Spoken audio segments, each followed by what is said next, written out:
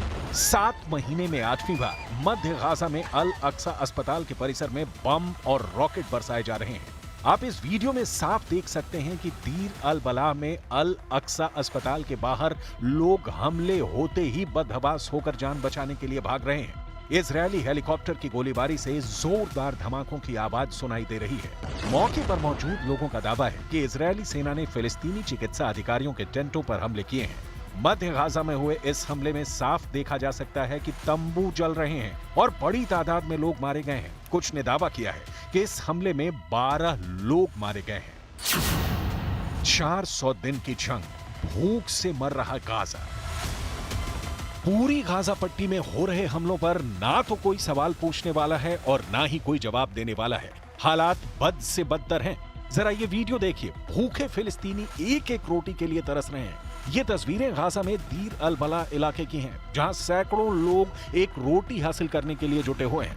भूखे पेट रोटी के लिए भयंकर धक्का मुक्की करते ये फिलिस्तीनी 400 दिन से ज्यादा की जंग में इतने ज्यादा बेबस और लाचार हैं कि कई फिलिस्तीनी भूख से मरने की कगार पर पहुंच चुके हैं। हैरानी की बात तो यह है कि हमास और फिलिस्तीनियों के हमदर्द बनने वाले कतर और मिस्र जैसे देश इस पर मुंह तक नहीं खोल रहे हैं।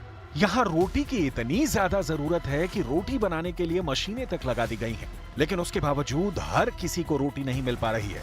गाजा की ये तस्वीरें दिखा रही हैं कि 400 दिन से ज्यादा की जंग में अब फिलिस्तीनी एक एक रोटी के लिए जंग कर रहे हैं।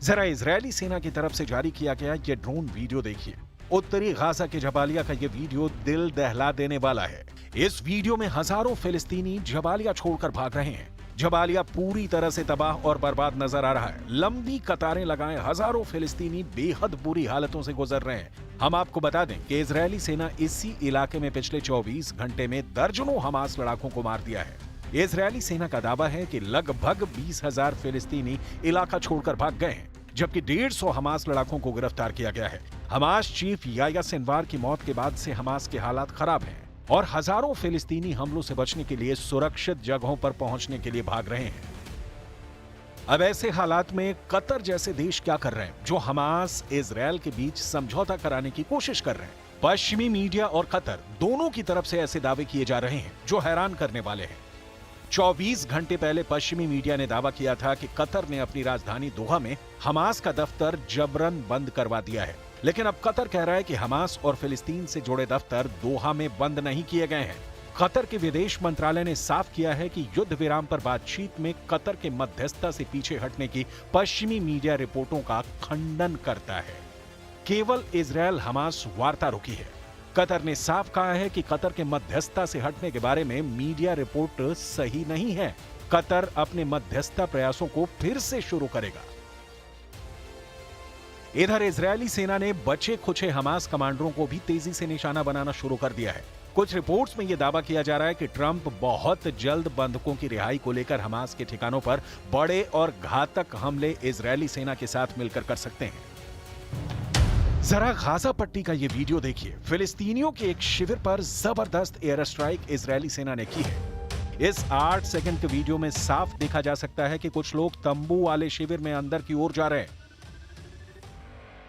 तभी एक मिसाइल उनके ऊपर आकर गिरती है और मौके पर मौजूद हमास के लड़ाके मारे जाते हैं। हम आपको एनिमेशन के जरिए पूरी खबर समझा देते हैं। क्यों तुर्की हमास के कमांडरों के मारे जाने से नाराज है और इजरायल ने कैसे हमास के 3 कमांडरों को मार डाला है। दावों के मुताबिक जिस वक्त हमास के 3 कमांडर गाजा पट्टी के अल मवासी शिविर में मौजूद थे, ठीक उसी वक्त इजरायली सेना ने अल मवासी शिविर पर हमला कर दिया। दावा किया गया है कि इजरायली हवाई हमले में हमास के 3 टॉप कमांडर मौके पर ही मारे गए, जबकि 40 से ज्यादा लोग ऐसे भी मारे गए जो शिविर के आसपास मौजूद थे। इजरायली सेना का दावा है कि इस हमले में हमास का कमांड सेंटर भी तबाह कर दिया गया है, जहां से पूरे गाजा में हमलों को कंट्रोल किया जा रहा था। अब आप हमास के उन 3 कमांडरों के नाम भी जान लीजिए जिनके मारे जाने से तुर्की बुरी तरह से बदला लेने पर उतारू हो गया है। इजरायली सेना के दावों के मुताबिक दक्षिणी गाजा के रफा में हमास के तेल अल सुल्तान बटालियन के कमांडर महमूद हमदान और उसके साथी मारे गए हैं। पिछले 48 घंटे में इजरायली सेना के हमले में गाजा पट्टी में 67 से ज्यादा लोग मारे गए हैं, जिसमें लगभग 1 दर्जन के करीब हमास लड़ाके और उनके कमांडर मारे गए हैं। सबसे ताजा हमले में इजरायल ने 27 फिलिस्तीनियों को मार डाला है। खान यूनुस की एक इमारत में 13 लोग मारे गए हैं। इजरायली हमलों से सुरक्षित माने जाने वाले अल मवासी कैंप में इजरायली सेना ने सबसे भीषण हमले किए हैं।